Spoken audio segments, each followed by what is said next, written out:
Welcome to this short talk about chorionic bump. By the end of this talk, you will be able to understand what is chorionic bump. You will learn the possible etiology and sonographic features of chorionic bump as well as important differential diagnosis. Chorionic bump was first described by Dr. Robert Harris in 2006. He defined it as an irregular, convex bulge from the choriodecidual surface, protruding inside the gestational sac in the first trimester. Chorionic bump is uncommon finding on ultrasound.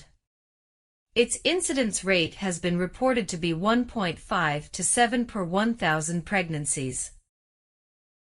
The etiology of the chorionic bump is uncertain. However, several theories have been proposed that chorionic bump might represent the following: a hematoma, or an area of hemorrhage, a non-embryonic pregnancy, or a demise of an embryo in a twin pregnancy. The chorionic bump arises within the chorion, immediately beneath the chorionic membrane. It is typically located within the chorion frondosum. It is speculated that a chorionic bump represents a hematoma, based on hyperechogenicity on ultrasound, which decreases over time. Furthermore, findings of hemorrhage on histopathological examination suggested that hematoma were the source of the bump. Chorionic bump can be asymptomatic, or can be accompanied by symptoms like pelvic pain or vaginal bleeding. According to some authors, chorionic bump is considered as a risk factor in loss of pregnancy.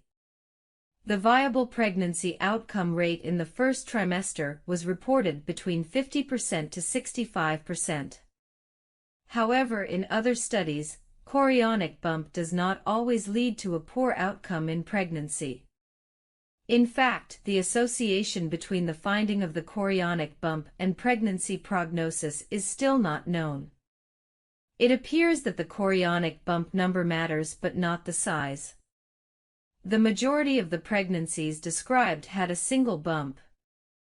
When the pregnancy had more than one bump, the outcome was demise. On grayscale ultrasound, chorionic bump appears as a persistent focal protrusion of chorion inside the gestational sac. It is continuous with the surface of chorionic plate, and showing the same echogenicity as the chorionic plate. Its margins form acute angles with chorionic plate surface. There is a central hypoechoic area in about 20% of cases. Low-level swirling echoes are seen in central area on real-time ultrasound in about 27% of cases. On Doppler interrogation, there is no internal vascularity, as you can see in these two cases. The reported size ranged from 7 mm to 19 mm, with the largest bump described was 38 mm. The most important differential diagnosis is sub-chorionic hemorrhage, abnormal yolk sac, and twin pregnancy, as you can see on these cases. The yellow arrow here is pointing to chorionic bump. The blue arrow is pointing to abnormal yolk sac, which may be mistaken for chorionic bump. On the third image, the red arrow is pointing to a demise embryo in twin pregnancy, which could look like chorionic bump, but if you look carefully, you can see amniotic membrane surrounding the embryo. The main difference between chorionic bump and sub-chorionic hemorrhage is their locations. Chorionic bump is a convex bulge from the choriodecidual surface inside the gestational sac. In contrast, the sub-chorionic hemorrhage separates the chorionic membrane from the decidua.